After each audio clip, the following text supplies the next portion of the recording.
Je fais un petit coucou à toute la communauté sur YouTube. Vous êtes près de 1700 à nous suivre en direct ñu ngi leen di jaajëfal bu baax a baax di rafetlu également c'est mais bàyyi leen tooñ gi tooñu fajar gi ngeen di bàyyi ba ngeen ko defee rek continuer nekk sama xarit maa ngi leen di nuyu bu baax a baax Abdoulaye Bob ñu ñëw léegi ci li ëttu yéenekaay yi xëy fa sa doore ko Walf Quotidien. ma ngoog ni yéenekaay yëpp bindoo tey ci suba teel dañoo xëy teer ca tefes bu Mbuur Walf Quotidien xëy duñu dégtal jéye jafa am gaal gu fëkk pëk bakkan ya ca jota rot njiitu réew mi Bassirou Diomaye Faye ma nga woon démb ngir masawu askan wi waaye nag ci jamono ji gannaaw bu mu faloo bees yàggut ak jafe-jafe yi ko tënk ci ndaw ñi jël gaalu loocoy ngir wutali bitim réew bokk na ci xamle ne na sax yooyu leen ndaw ña leen di yóbbu ak seen gaal nguur gi dina jël dogal jëmee ci ñoom fexe ba teg ay daan ci seen ndodd sàkku na sax ci képp ku leen gis fexe leen ba yoole leen ñu mun leen a teg loxo njiitu réew mi moo ni waxee sàkku na ci ndaw ñi tamit ñu négandi bañ a yàkkamti mu ngi ci yéenekaay bi di Walf Quotidien Bougane Gueye Dany xamle ne kilifa yi jiite réew mi tey daanaka kenn déggu leen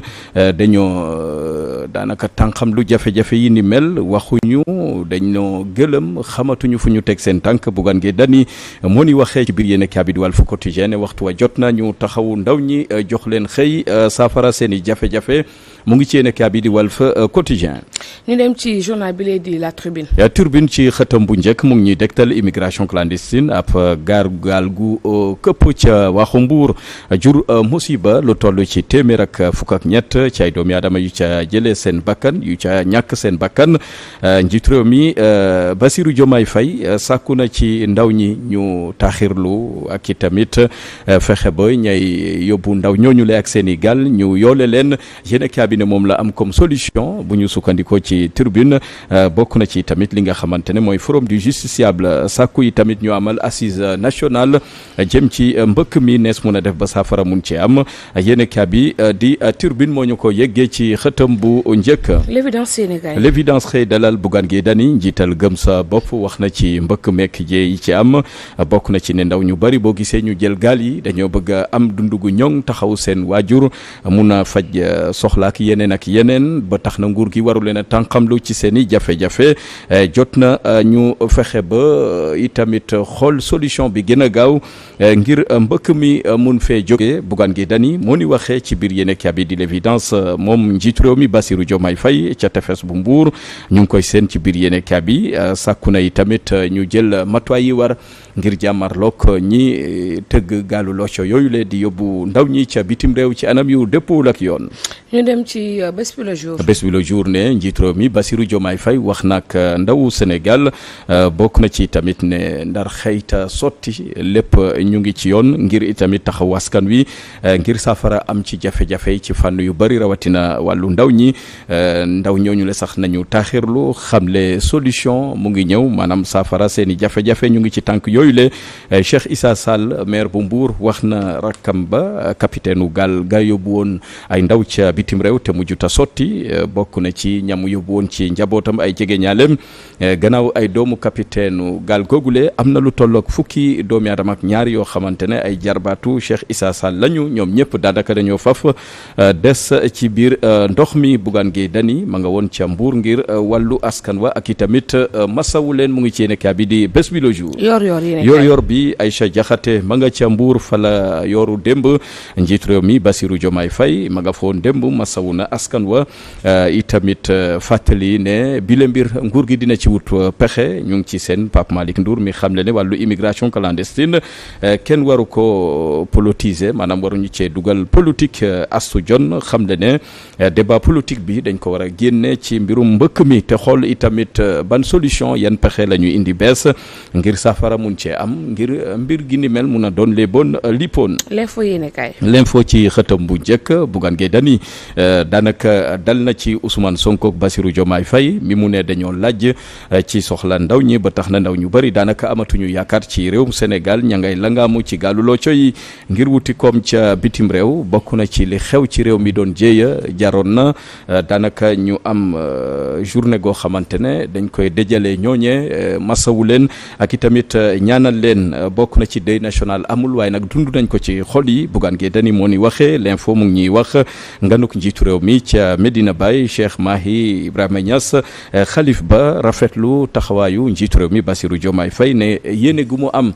ci suqali réewum Sénégal du ca wéet dañ ko ca gunge kilifa yi jot nañ ko ca ñaanal mu ngi ci yéene kabi di l'info. Rewmi quotidien Rewmi quotidien njiitu réew mi Bassirou Diomaye Faye moom la xëy fësal jot naa jël ay dogal nag ngir jàmmarloog capitaine u gaalu locco yooyu le yóbbu ndaw ñi ca bitim réew ci anam yu dépôt ak yoon ba ñu bari ci ndaw ñi di ca sànku loole nag la sàkku ne képp ku leen gis nañ leen yoole dina am sax numéro vert goo xamante ne ci lu yàggatul dañ ko dégtal askan wi njiitu réew mi moo ni waxee démb ci bilan gu mujj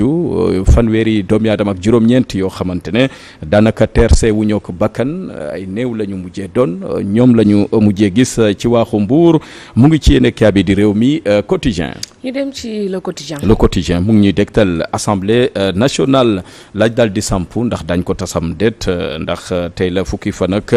ñaar ci weeru septembre yéene kaabi ne assemblée googee daanaka tey ji lay matal ñaari atam njiitu réew mi Bassirou Diomaye Faye ci jamono ji nag kenn xamagul ban dogal la ci jël ndax day bàyyi assemblée bi la wéy wala boog day tàqalikook bile 14e législature mu ngi ci yéene kaabi di le quotidien li ci kanam rawi li gët. ñu dem ci journal bi de 24 heures. waaye dañ koy yëkkati ndax version électronique bi disponible. ma ngoog 24 heures nag daanaka mbëkk mi la xëyee ak ndaw ñeek ña cay dem ci gàllu looco yi loolu nag doon lu metti lool njiitu réew mi Bassirou Diomaye Faye woo na ndaw ñi ñu gën a gëm seen bopp te itamit toog ci réewum Sénégal jàpp ne lépp dina baax ndax nguur gi fàttewu leen benn yoon mu ngi wut itamit ay pexe yoo xamante ne saafara mun na caa am bokk na ci Medina Baye fa mu ne woon démb moom njiitu réew mi jot naa rafetlu taxawaayu kilifa diine yi sàkku ci ñoom ñu gën a ñaanal réewum Sénégal xalif général bu Medina Baye ne dina ñaan dina itamit gunge nguur gi ci li ñu xeex mbëkk mi ci mim réew di Sénégal mu ngi ci yéene kabi di 24 heures ñu ngi seen critique ci xëtam bu njëkk Bougane Gueye Dany moom la xëy fësal bokk na ci ne ndaw ñi dañ leen war a taxawu kenn waru leen a beddi kenn waru leen a soofantal kenn waru leen a tànqamlu mu ngi ci yéene kabi di critique méttit lu tamit li xew ci gàllu locco yi te ba léegi kilifa yi jëlaguñ ci dogal bokk na ci Thierno Alassane Sall jàpp ne deuil national moom la Sénégal di dund ci jamono ji Barthélémy Diaz ñaawlu yi tamit li xew ci mbëkk mi ak solution gi mu ne ba léegi amagul Cheikh Bamba Dièye sàkku na ci ñëpp ñu dugal ci seen loxo ngir ñu mun a tàqalikook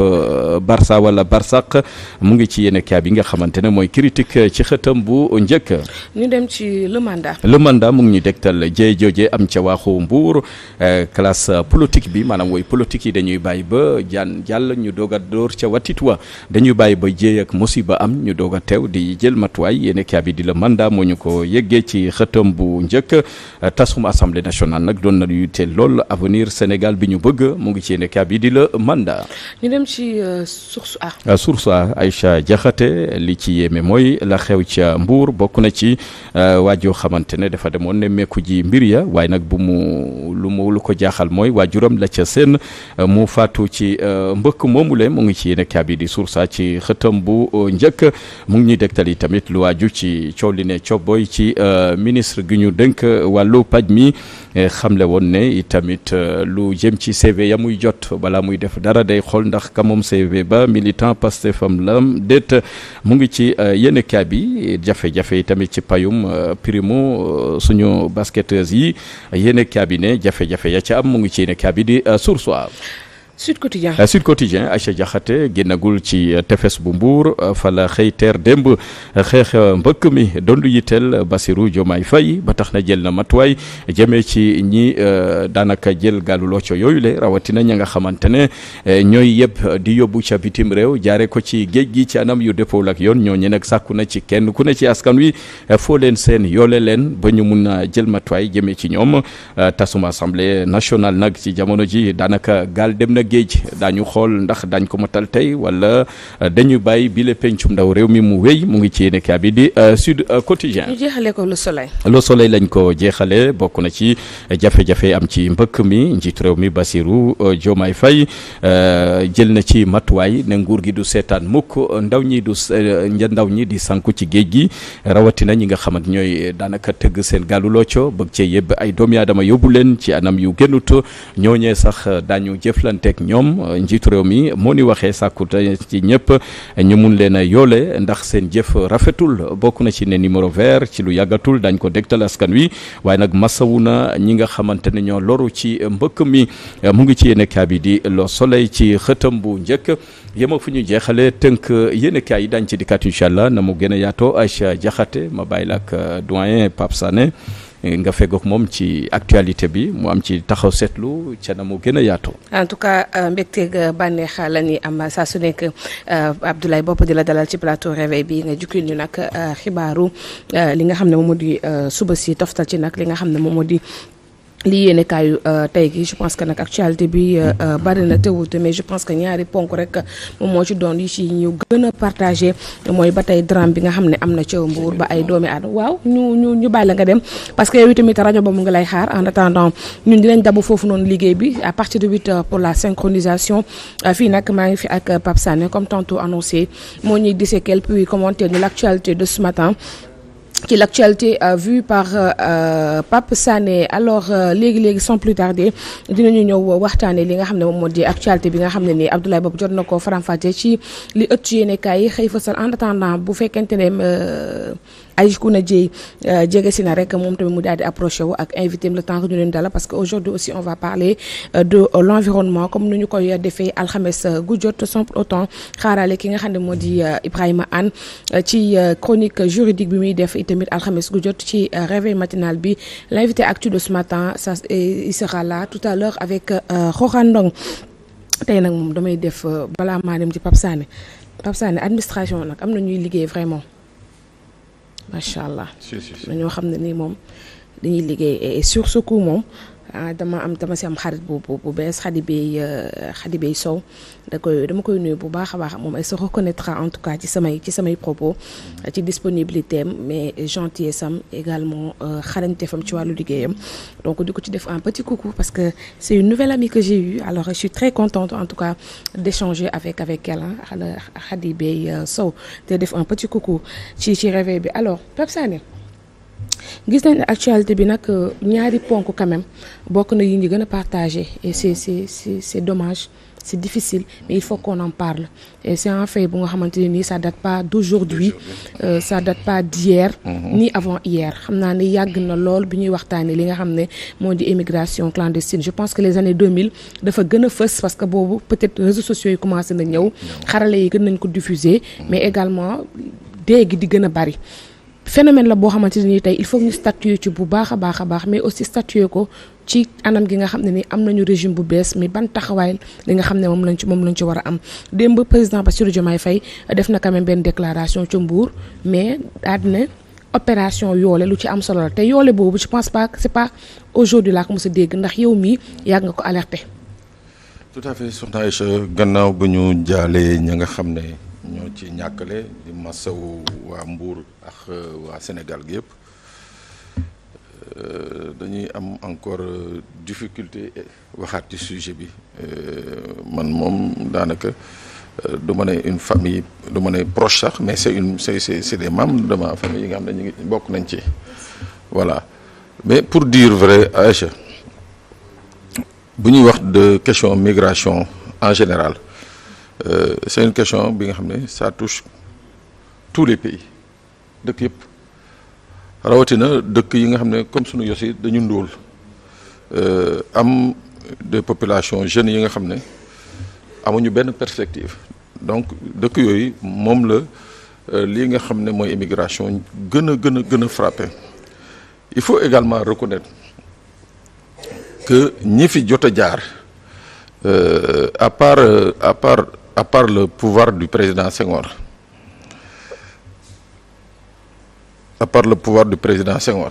moo ci jéemoon dara pour te dire combien cette question naa ni mu yàggee woon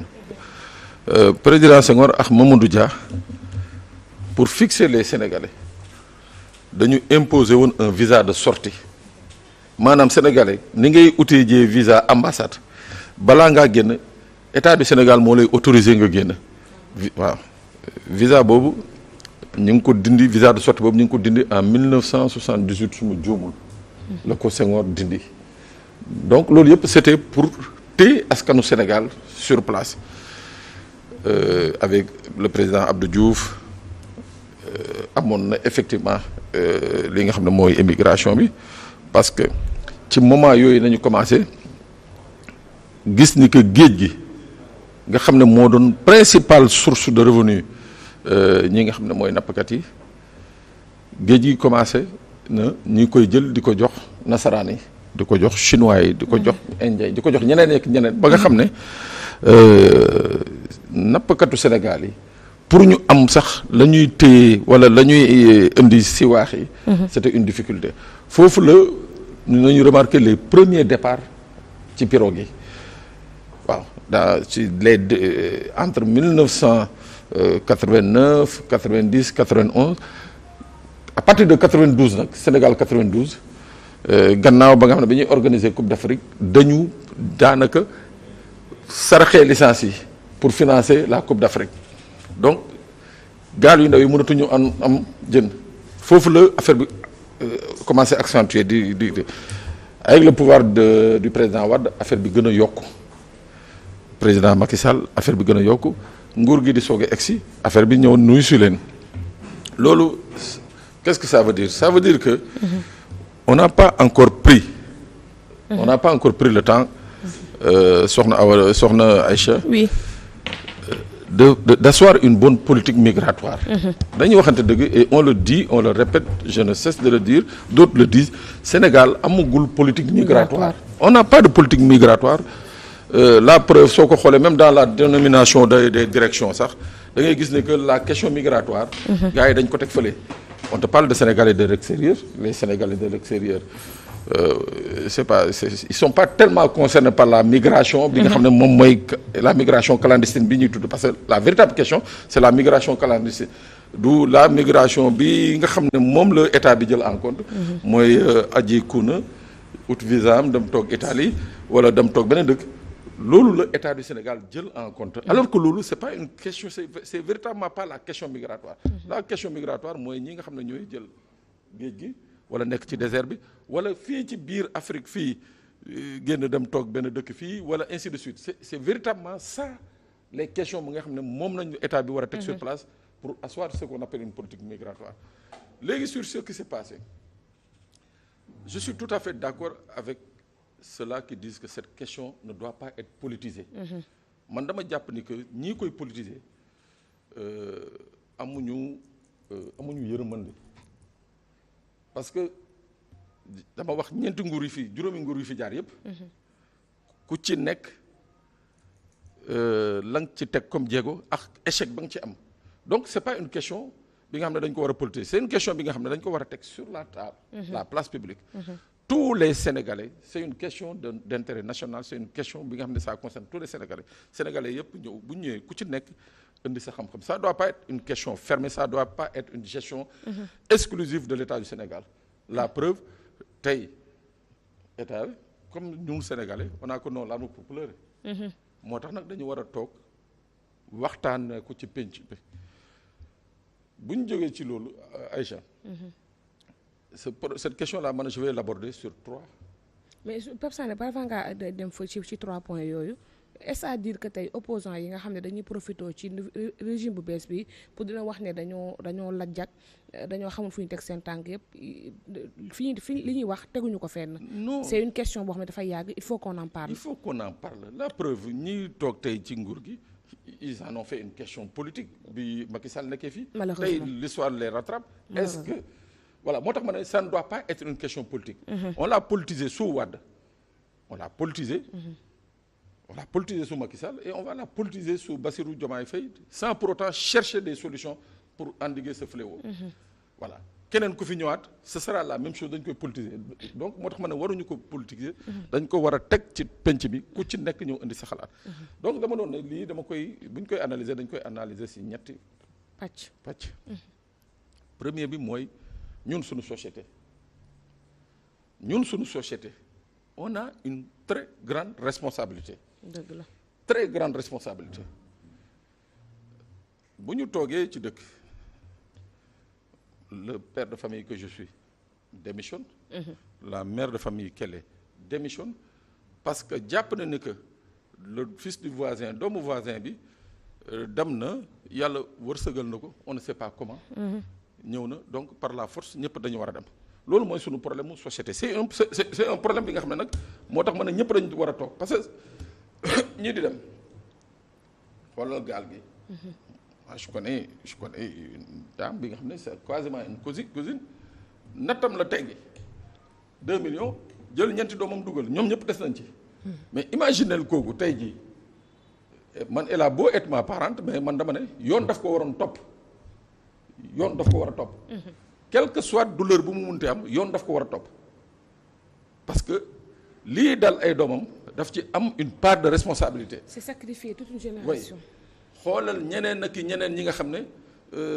le capitaine là. jël ay doomam jël ay sëtam au nombre de 16 dugal mais kooku c'est-à-dire kooku dafa am une responsabilité vis-à-vis de la société sénégalaise parce que il faut que les gens puissent comprendre que. yu mel noonu boo ko defee amul dañu war a xool yërmande parce que Pape Sané def na ko dugal na ay doomam après astafurlaay ñàkk na leen cette émotion là. yërëmande boobu nañu war a jël teg fële. ku ko def on te sanctionne moo tax ma ne la on doit revoir nous notre société nan la nit mën a ñëw tout en sachant que tali bi boo ko jëlee sur 5 kilomètres tali bi route bi ngi daw sa bakkan mu ngi ci xot ñu ne la da nga nekk ci géej pendant 5 jours 6 jours 7 jours 8 jours sa waay ci benn pirogue. te géej amul bànqaas. donc moo tax ma ne la nous on a un problème vis-à-vis de la mort. ñun Sénégalais est-ce que respecté nañu mort on ne respecte pas la mort il faut dire la vérité. surtout léegi jigéen ñi dañ koo ñeme. on ne respecte pas la mort la preuve da nga koy xool ci armeel yi da nga koy xool ci levée de corps yi da nga koy xool ci dëj yi les gens sont tout sauf attristés ou affligés. donc ma ne moo tax ma ne y a un problème de société qui se pose problème de société boobu nag moo jur la facilité bi nga xam ne ñii nga xam ne mooy le deuxième point. c'est criminel. que j'appelle criminel. oui. président tuddee leen des convoyeurs des marchands de la mort. ñooñu suñu mënee di évoluer dans ce milieu là c'est parce que quelque part il y a des irresponsables comme man. qui pensent que jël sama njaboot fayal ko 500 000 jox ko diw mu yóbbu ko c'est une solution. c'est pas une solution. oui. ñooñu également je dis ce n'est pas une question de numéro vert. ce n'est pas une question de ceci mooy régler le problème gis nga soxna Aïcha ñun Sénégal le trafic et la traite de personnes dafa yàgg fii ci réew mi. malheureusement. dafa yàgg ci réew mi. les enfants qu'on voit dans la rue là mais c'est de la traite. tout le monde se tait ñun ñëpp on se tait kenn du wax parce que c'est sensible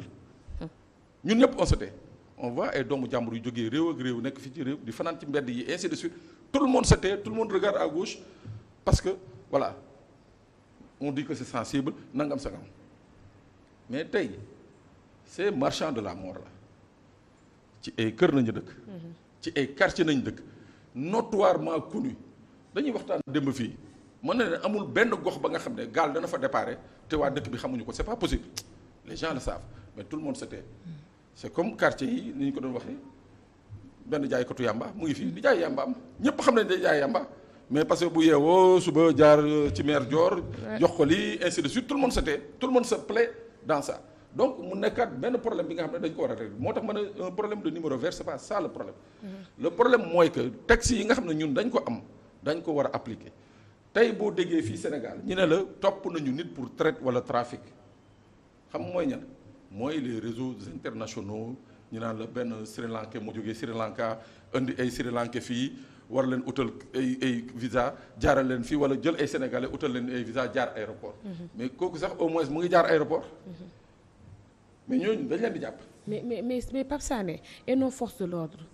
nos sécurité dans tout cela. parce que ñoom aussi am nañ ci partie boo xam ne partie bu am solo la boo xam ne il faudrait que ñu pointer ci doigt bu baax a baax. moo tax ma bëgg a ñëw foofu mooy troisième point. donc loolu mooy convoyeur ci biir convoyeur mu amaat beneen complicité bi nga xam ne bu yéeme xam nga ni gaal yi di jël essence gaal yi di dem napp soo ñëwee ci waax gi di ci station bi di jël da ngay joxe sa carte. ne man maa ngi dem Géejawaay laay nappi jee gars yi natt ne que 20 litres wala 30 litres war na la mën a yóbbu Géejawaay. c'est comme ça que se fait la distribution de l'essence pour gaal napp mais tey yow nga yore say station aji kuuna ñëw indi 5 bidons de 100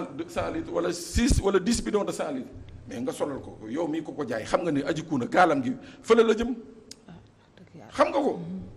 donc moo tax ma ne la y a cette chaîne là de complicité bi nga xam ne ci convoyeur bi ci ñun dans nos familles dans nos villages dans nos quartiers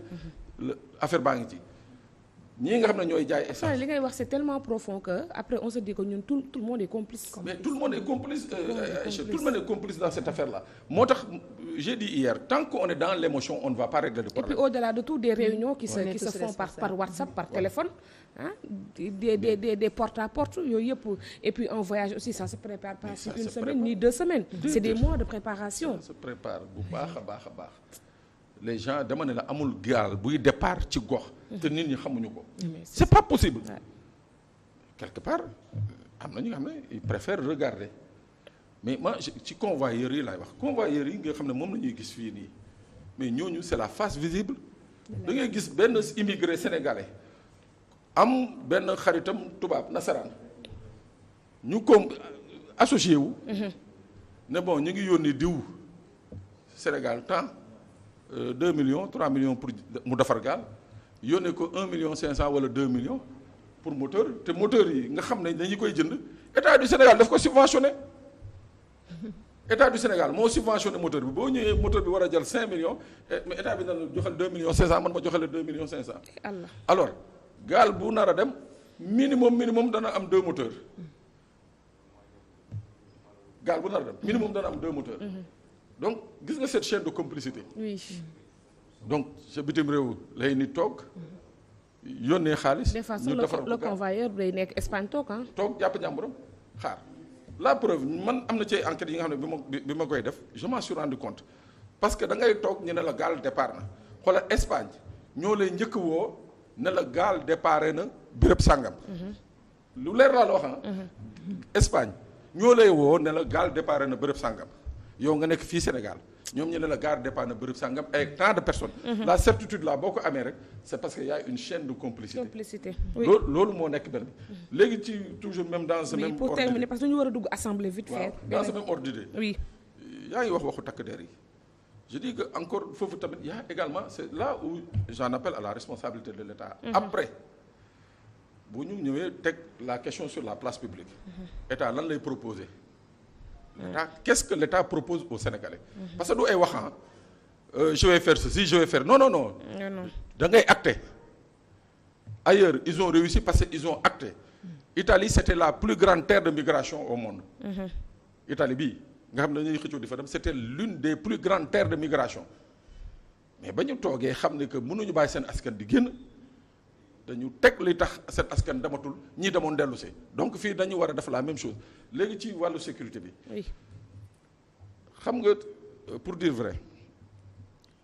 dama jàpp ni que même si on n'a pas le matériel. nécessaire bëriwul. pour mën a surveiller mais je suis sûr d'une chose. oui. connaissant la pertinence le professionnalisme des forces de défense et sécurité sénégalaises. oui.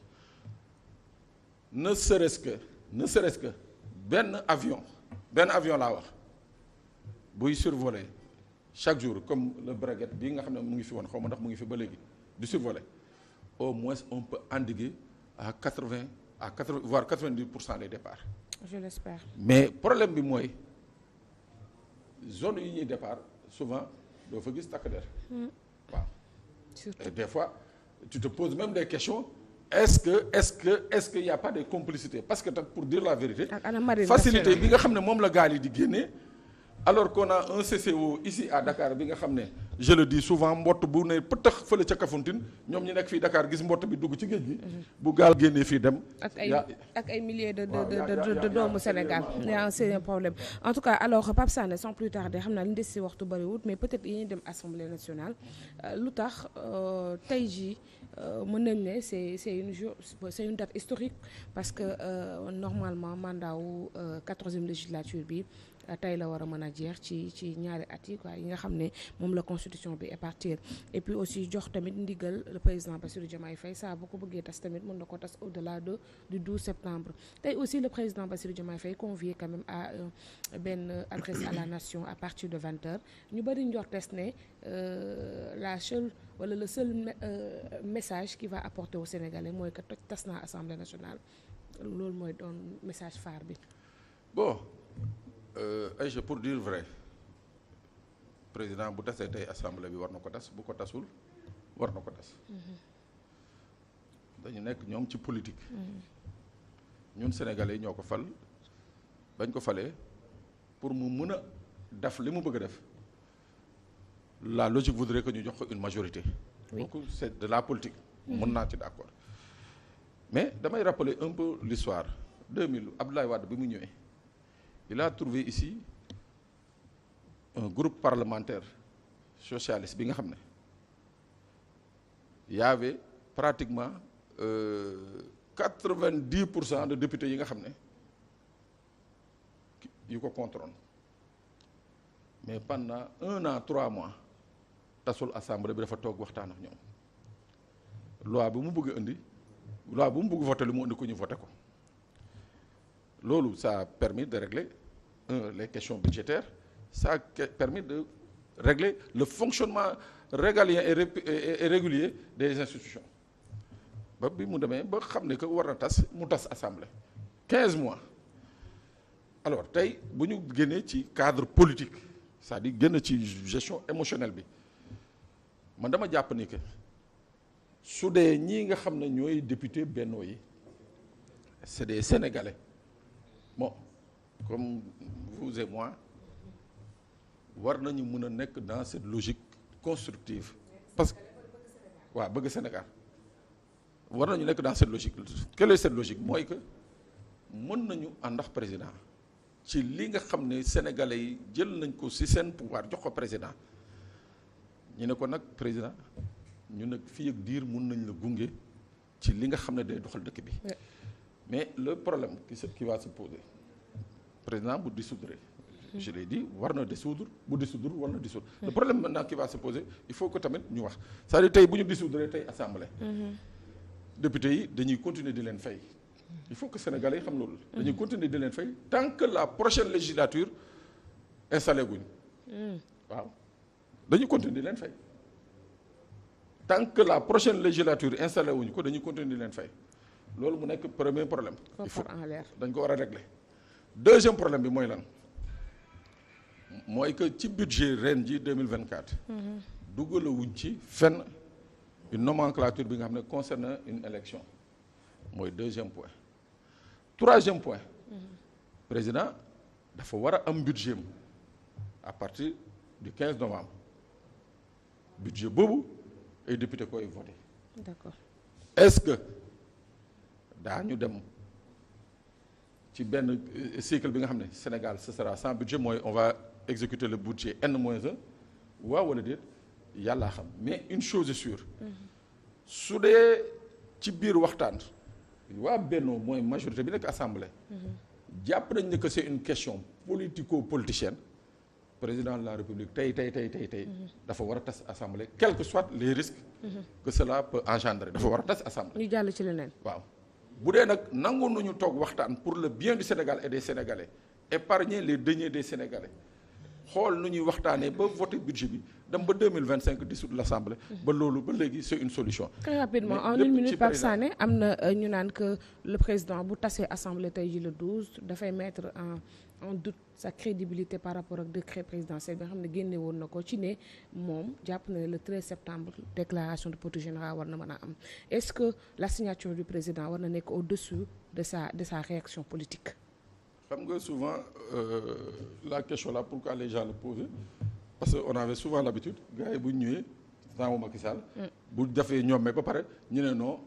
Macky Sall bële la woon du Macky Sall bii waaw donc il faut que ñu éviter ça léegi le président moo signé c'est-à-dire programme yi assemblée nangul ko mu am li nga xam ne y a un débat qui se pose entre puristes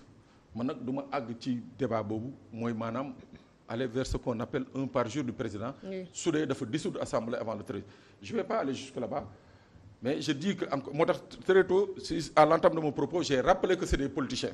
waaw léegi est-ce que on va mettre en avant l'intérêt de la République du Sénégal et non l'intérêt partisan d'une formation, on verra. Mais li leer ba leer. Ça va poser quand même un problème que le président de la République jël un engagement solennel devant la représentation nationale, même si on sait que cette représentation elle est vraiment ce qu'elle est, même si on le sait, mais ce sont nos députés. mu jël engagement boobu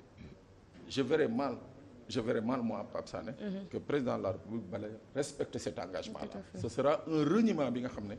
dana ko topp tey dina ko topp suba. te peut-être mën na doon way. Alors jaajëfal bu baax a baax Pape Sané ci chronique bi amatina solo, mais vous restez avec nous accompagné Adjikouna Dieye léegi dañuy ñëw ci rubrique environnement.